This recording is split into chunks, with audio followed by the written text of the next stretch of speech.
Hello, fellow voiceover stars. It's your friend and mentor, Bailey Varnas, here to talk some more about how to get you to become a Fiverr commercial voiceover success. So what we're going to talk about now is your Fiverr profile. And getting that thing set up is going to be crucial because without a profile, you can't do anything. So let's talk about the best things that you can do to have a profile that's really going to help you get the most jobs. So the first thing you need to know is that if you've ever used Fiverr in the past to buy something or even sell something, you already have a Fiverr username. So something that's really important to understand is that once you have a Fiverr username, you cannot change it. It is permanent. It is your Fiverr username forever. The only way you'd be able to change your username is to delete your Fiverr profile completely and create an entirely new profile from scratch. Now, not everybody wants to do that, so they just go with whatever it is that they've already created. But that's not necessarily the best thing for your business, because if many, many years ago you went on Fiverr to buy something and you created what you thought was the most clever username in the world, being something like, I like to get drunk nightly 69 or something stupid like that, and you know someone who's done that, the problem with that is now that you're trying to present a professional voiceover business, I like to get drunk nightly 69 may not be the best choice to put forward as a professional person. And you may not have been that stupid, but you may have something random as your username that's just not the best choice to represent you professionally or for voiceover. So what can you do? Like I said, really your only option is to go ahead and delete your old account and just create a new one from scratch. It's not that big of a deal. It's annoying, but you can kind of doom yourself by having a very unprofessional username, and I don't recommend it. The other thing I want to say about your username is that a lot of people choose to use just their name. That's what I did. Or if you have a very common name, use your name plus VO for voiceover. And I think that's typically a really good idea.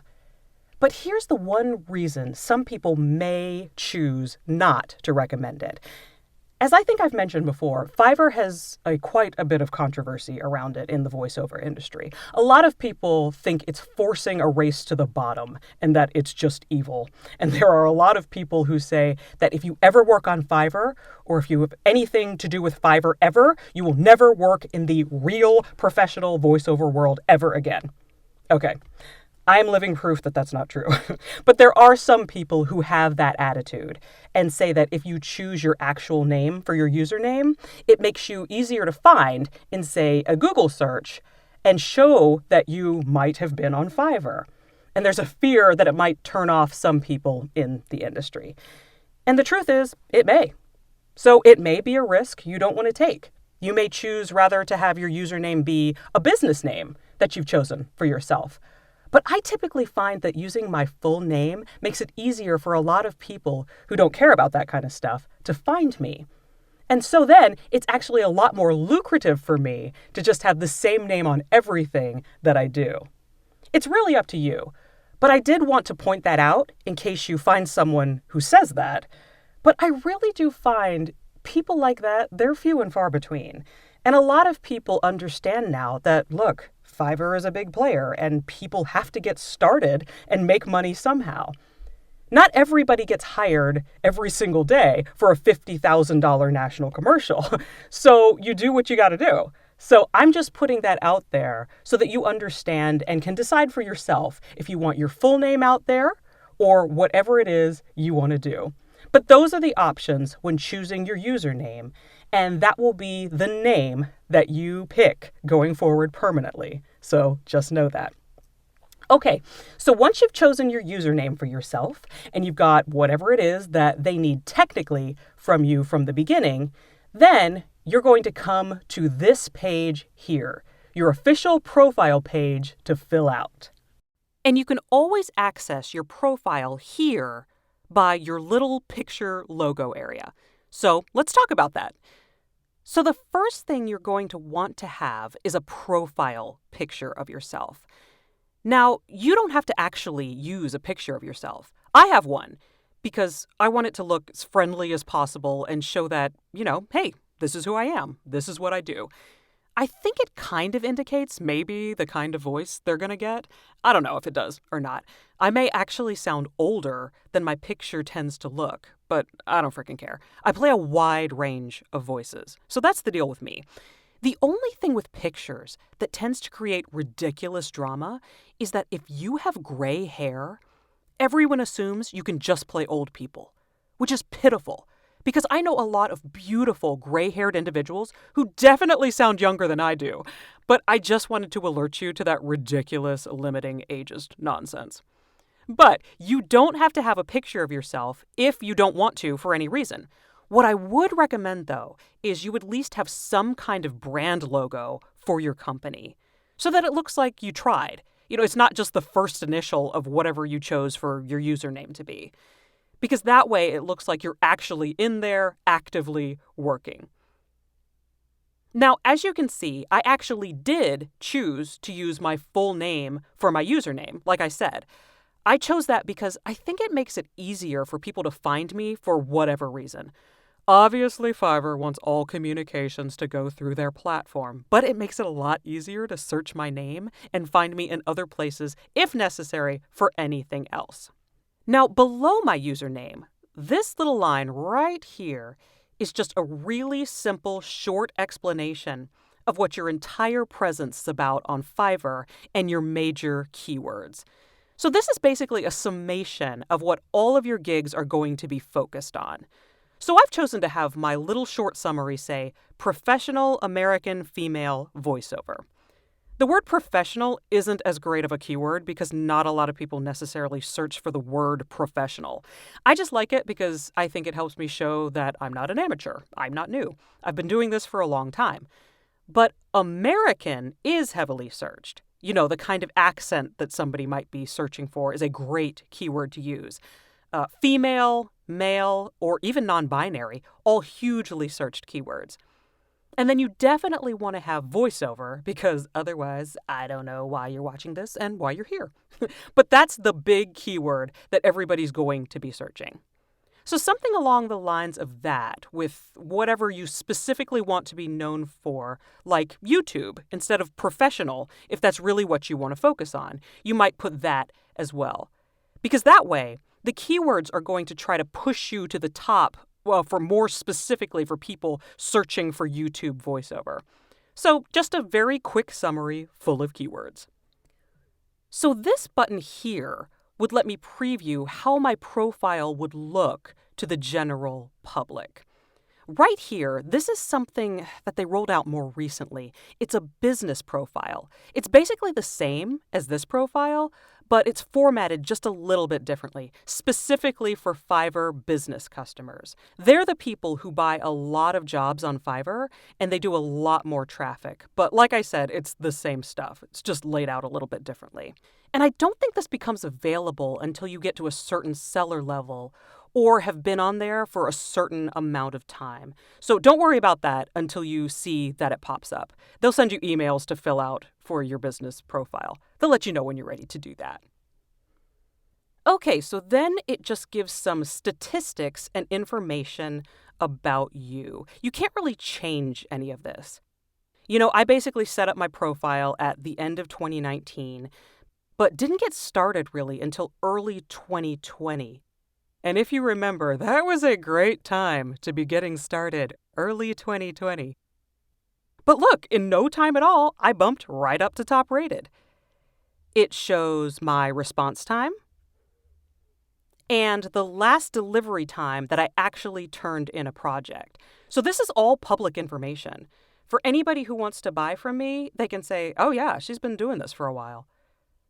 Now, it's okay if you're just getting started. That's another reason why, if you change your username, it can be a bit of a problem. Because suddenly, it's like, oh, geez, she's brand new. Sometimes you want that vanity metric of, oh yeah, I've been around for a long time, even though you're frickin' new to voiceover. You just bought something on Fiverr years ago and were lucky enough to choose a great username. But don't worry about it. It's not going to be a problem. We all start somewhere, and it's fine. The next thing I want you guys to see is that right here is where you can change your availability in case you get sick or just need to make sure that nobody can send you new orders. That can be done right here on your profile. So anytime you have to go out of office, this is where you can do it, right on your profile. Don't do it too often because it can affect your algorithmic rating. But if you do need it, please go ahead and use it, and that's where you'll find it. Over here, these are the gigs we're going to talk about soon. So your gigs are what will actually pop up in the search engine, and you can see I have two.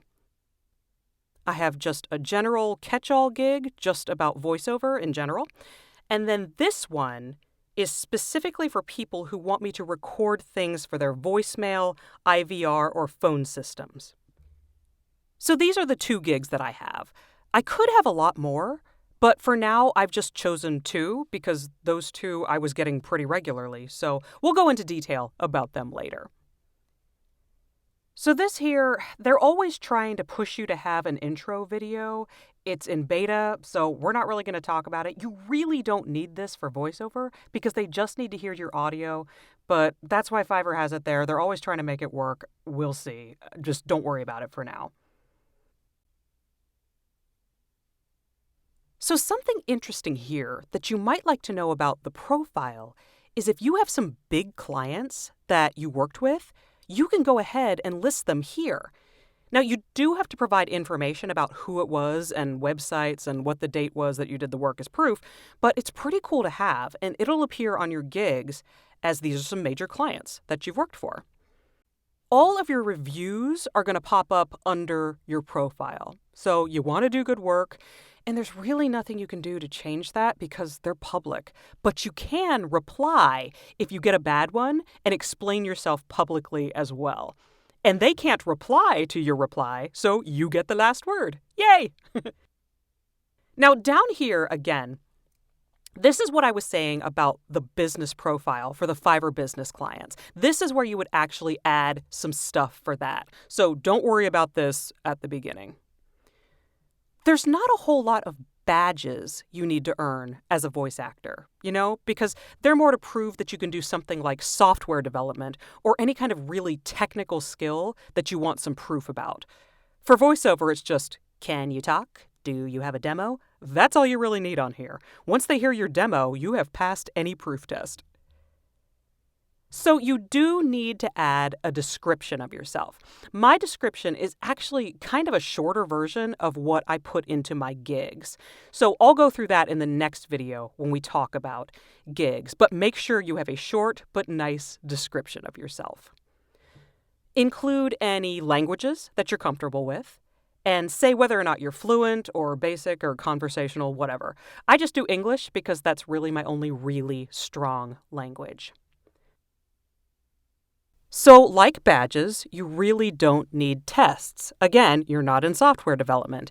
You don't need to link to your GitHub or your Stack Overflow because, again, say it with me, you're not in software development. So then the last thing you probably do want to add is some skills because that will help your keyword rankings. So feel free to add skills. I just have a couple of skills here. I should probably add a lot more. I haven't taken the time. And I don't know if it's hurting me significantly. I don't think so. But go ahead and do anything that you're able because you do want to be as keyword rich as possible. And that, my friends, are the important parts of getting your profile set up. So once you have it up there and ready to go, we're going to talk about making your gigs. Because your gigs, even more than the profile, are what's going to catch the eye of your potential clients. The profile needs to be there in order for the gigs to exist. So get it made, get it nice, and next, we're going to get to the meat of what it really takes to get people to click on you. And once you do have a killer profile, you might want to pop over to my website, voiceworkacademy.com, because in my course there, I go over a ton of secrets to help you beat the Fiverr algorithm and make a ton of money on that platform alone.